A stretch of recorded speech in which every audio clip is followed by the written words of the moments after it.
97% of altcoin holders will get destroyed this run, and I was one of them last time, back in 2021, seriously getting into crypto back in here, buying ADA and making some money on paper.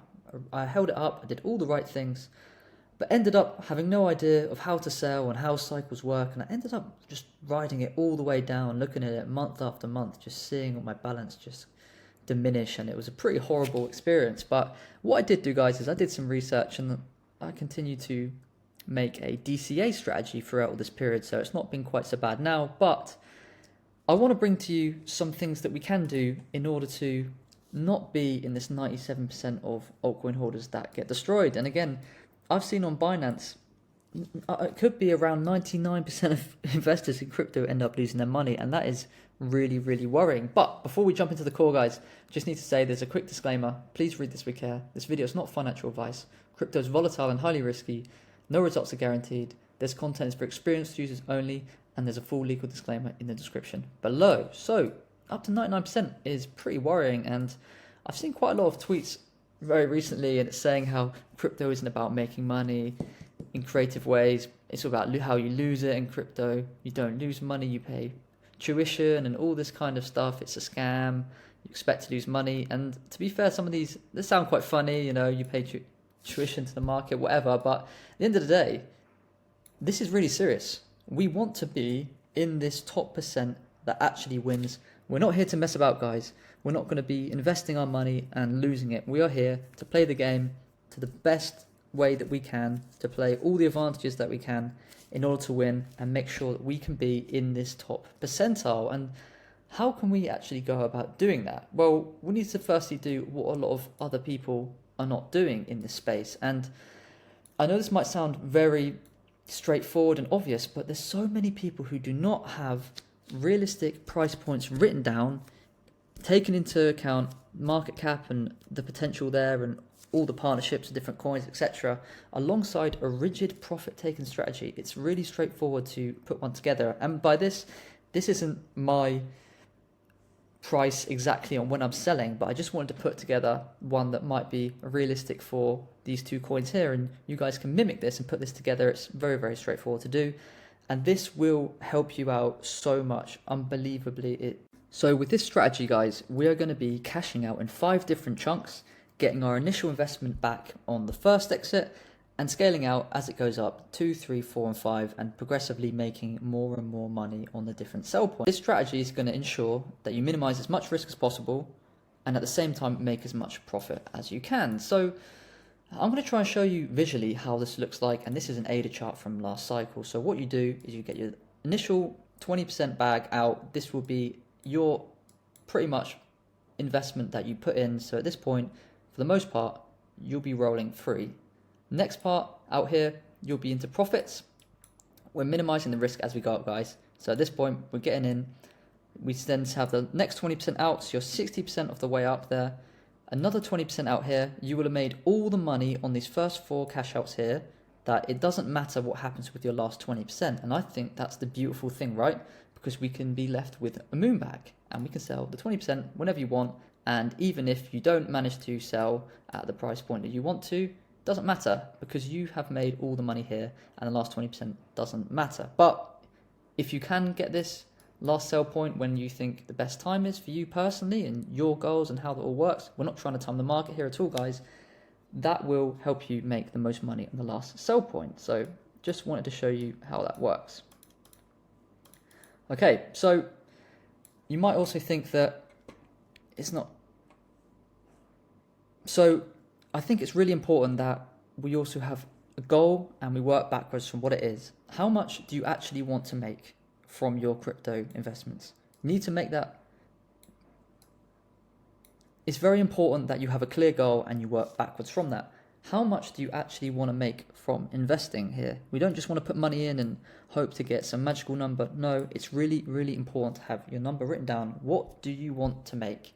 Work backwards, incorporate into that into the table, and you work out what's realistic and what's not. And then you work out if you have enough coins. So for me, so important, guys. That's one thing that's really, really good to know. So I also say it's really, really important that you find a way to hold yourself accountable. So you need to share your plan with a friend or someone that you trust and tell them that if you do not sell at each different price point, you owe them $100 or you have to pay for their shopping, right? It doesn't necessarily matter what it is, that you could run 20 kilometers or 20 miles, doesn't matter, right?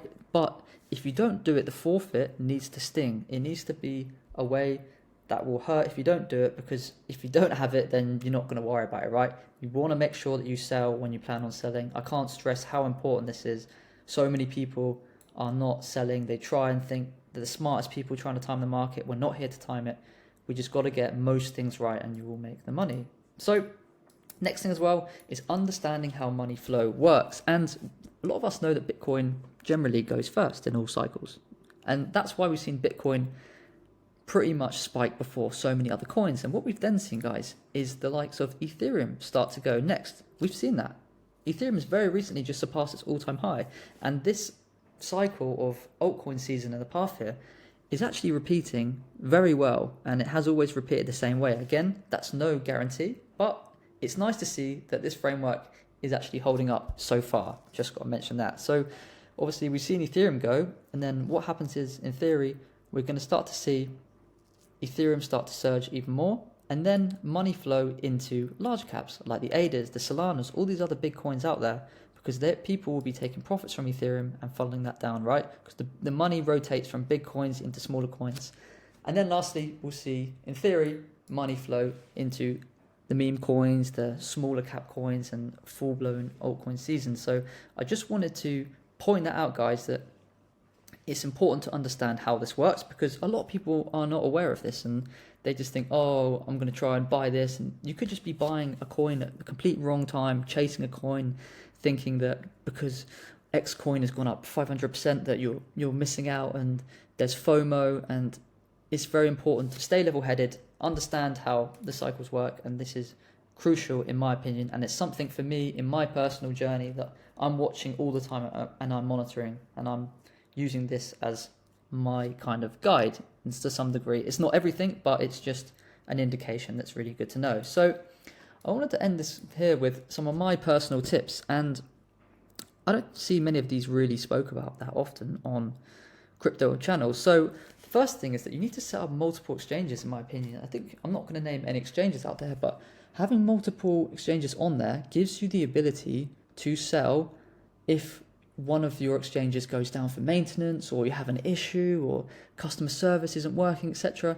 If you have multiple exchanges set up, guys, with your coins spread across them, it means that you're able to liquidate your coins in many different ways. You're not tied to one exchange, you're not restricted, and if there's any issues that arise, you're going to be in a really, really good position ahead of a lot of people in order to sell. And another thing is, when you're going to be selling or sending your crypto to another wallet, it's very, very important to check the first 3 digits or figures at the start and at the end of the code to make sure that it lines up. Because if you send a coin to a different exchange and you don't have the wallet set up correctly, you lose everything, and that's brutal. And I would not want that to happen to anyone. That would be horrendous. The next thing as well, so important, guys, especially for like the ADA holders out there who are staking, especially with Solana as well. I would say allow a minimum of 2 weeks to unstake your crypto before selling, because imagine what happens, crypto soaring, you've made so much money on paper, everything's amazing, you're feeling euphoria, and then you're like, oh, no way, I've got to wait 2 weeks to unstake, and then you might have been trying to time the top and then absolutely just lose it. So important, unstake it with a decent amount of time before to make sure that you can sell. And this is very, very overlooked. And the next thing is testing, selling. I know you said about having multiple exchanges, but it's good. Try selling $1 across all exchanges. See, does it work? Do you have to get email verification? You probably will. But do you have all your passwords and everything sorted out, right? So these are all things for me that I'm all currently testing and making sure all set up so that we're all prepared for the bull run. So hopefully, guys, this has provided you with some value, and thank you very much for watching.